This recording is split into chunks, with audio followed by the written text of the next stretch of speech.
आपको मोर सुस्वागत।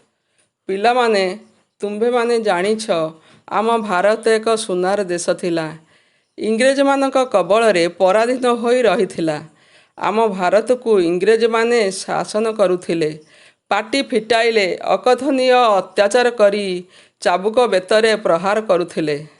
ସେହି ସମୟରେ ଅନେକ କବି ଓ ଲେଖକ ଲେଖନୀ ବଳରେ ଲୋକମାନଙ୍କ ମନରେ ଦେଶପ୍ରେମ ଜାଗରଣ ସୃଷ୍ଟି କରୁଥିଲା।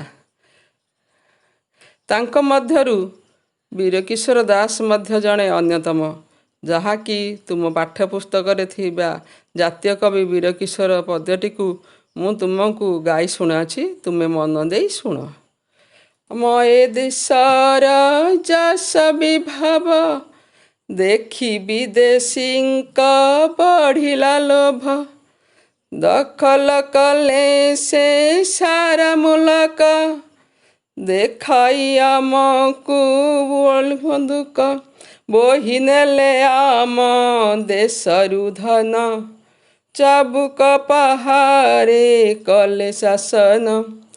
ପାଟି କଲେ ହେଲା ବେତ ପାହାର, ଗୁଳିରେ ଫାଟିଲା ମଥା କାହାର।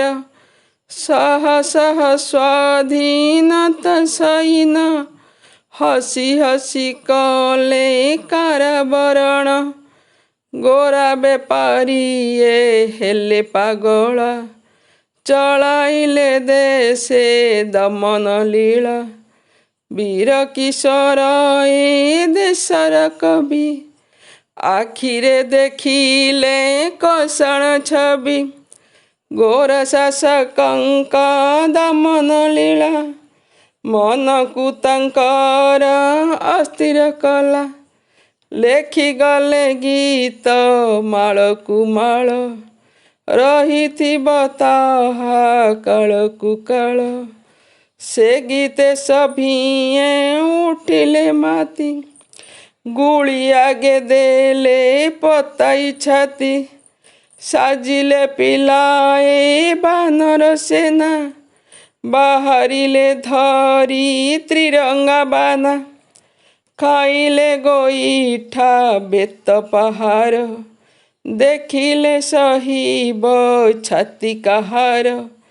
ଗୋରା ସରକାର ବନ୍ଧୁକ ଗୁଳି, କବିତା ଶକତି ତାଠାରୁ ବଳି। ଧରିଲା ଶେଷରେ ବିଦେଶୀ ଛାତି, ଆଉ ରହିଲେ ଗୋଟିଏ ରାତି। ଛାଡ଼ି ପଳାଇଲେ ଭୁନତ ଭୂଇଁ, 13 ନଈ 7 ଦରିଆ ଡେଇଁ। ଛାଡ଼ି ପଳାଇଲେ ଭାରତ ଭୂଇଁ, 13